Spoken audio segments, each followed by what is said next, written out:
നമുക്ക് അറപ്പില്ലാതെ ഉപയോഗിക്കാൻ കഴിയുന്ന ഒരു പൊതു ശൗചാലയം നമ്മുടെ നാട്ടിൽ കാണാൻ കഴിയുമോ?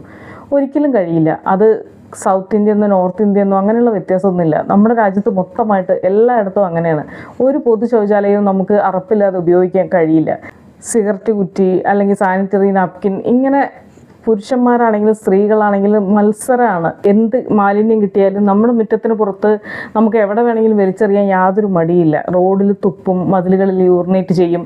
നമ്മുടെ വീട്ടിലേതല്ലാത്ത ഏത് സ്ത്രീകളെ കണ്ടാലും തുറച്ചു നോക്കും. ട്രാഫിക് റൂൾസ് പാലിക്കില്ല. ആവശ്യത്തിനും അനാവശ്യത്തിനും ഓണടിച്ച് ശബ്ദ മലിനീകരണം ഉണ്ടാക്കും. തിയേറ്ററുകളിലേക്ക് ചെറിയ കുട്ടികളെ കൊണ്ടുപോകും. അവരെ കരയിച്ച് മറ്റുള്ളവരുടെ ആസ്വാദനം ഇല്ലാതാക്കും. സിവിക് സെൻസ് എന്ന് പറയുന്നത്, ഈ പൗരബോധം എന്ന് പറയുന്നത് ശരിക്കും പറഞ്ഞാൽ എമ്പത്തിയുമായിട്ട് വളരെയധികം ഡയറക്റ്റ്ലി റിലേറ്റഡ് ആണ്. എമ്പത്തറ്റിക് ആയ ആളുകൾക്ക് മാത്രമേ നല്ല പൗരബോധമുള്ള പൗരന്മാരെ ജീവിക്കാൻ കഴിയുമെന്ന് തോന്നിയിട്ടുണ്ട്.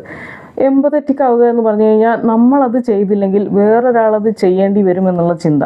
നമ്മളവിടെ വൃത്തികേടാക്കിയിട്ട് പോയി കഴിഞ്ഞാൽ ആ വൃത്തികേട് നമുക്ക് ശേഷം വരുന്ന ആൾ സഹിക്കേണ്ടി വരും എന്നുള്ള ചിന്ത. ഇങ്ങനെ മാലിന്യം നിക്ഷേപിക്കുന്നതിന് പുറമെ വളരെയധികം അറപ്പുളവാക്കുന്ന രീതിയിൽ പെരുമാറുന്ന ആളുകളുണ്ട്. ഇപ്പോൾ ഇങ്ങനെ ബസ് സ്റ്റാൻഡിലും റെയിൽവേ സ്റ്റേഷനിലൊക്കെ നിൽക്കുന്ന സമയത്ത് തല ചൊറിഞ്ഞ്, പല്ലിൻ്റെ ഇടയിൽ കുത്തി, മൂക്കിൽ വിരലിട്ട്, ചെവിയിൽ വിരലിട്ട്, അവിടെ ചൊറിഞ്ഞ് ഇവിടെ മതി, ഇങ്ങനെ നമുക്ക് അറപ്പുളവാക്കുന്ന രീതിയിൽ പെരുമാറുന്ന ആളുകളുണ്ട്. ന്യൂസിലൊക്കെ കാണുന്നില്ലേ, ഓരോ പുറം രാജ്യങ്ങളിൽ ഇന്ത്യക്കാരെ പറ്റി എത്ര മോശമായിട്ടാണ് ആളുകൾ സംസാരിക്കുന്നത്.